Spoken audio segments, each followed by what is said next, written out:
Marie-Paule Robitaille, conservatrice des collections Premières Nations et Inuit et des collections anthropologiques. On ne peut pas tout garder, on ne peut pas tout valoriser de manière égale, mais d'habitude, quand quelque chose a quand même un peu plus d'âme, un peu plus de dignité ou d'histoire à raconter, souvent ces pièces trouvent leur chemin au cours des années. Les objets qu'on conserve, c'est parce qu'on peut en dire plus que l'état matériel. C'est qu'on peut les faire parler. On ne peut pas prétendre les faire parler seuls. De là, tous les liens qu'on maintient avec les nations d'origine quand c'est possible.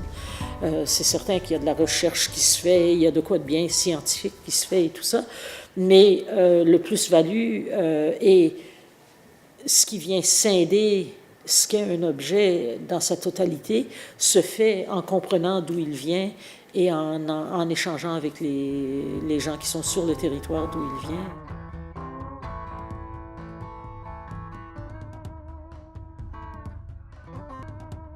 La publication amène plusieurs points de vue. Ce qu'on a voulu mettre de l'avant beaucoup, c'est alors comment cette collection-là a été générée, comment elle sert et elle a servi par le passé. Dans la publication, comme de raison, il y a une variété de choses, entre autres, par exemple, un manteau en peau de canard d'Eder qui nous vient des îles Belcher, qui a été collectionné en 1989. On est capable, avec ce manteau-là, de voir des transformations.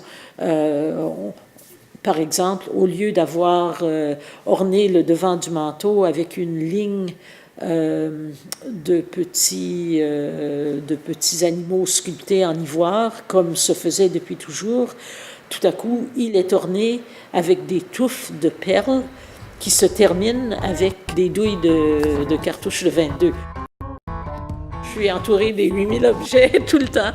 Il y a des choses qui me passionnent plus que d'autres, mais c'est de pouvoir retracer d'où sortent ces productions-là, qu'elles soient anciennes ou nouvelles, et qu'elles se rejoignent toutes dans le temps, c'est magnifique.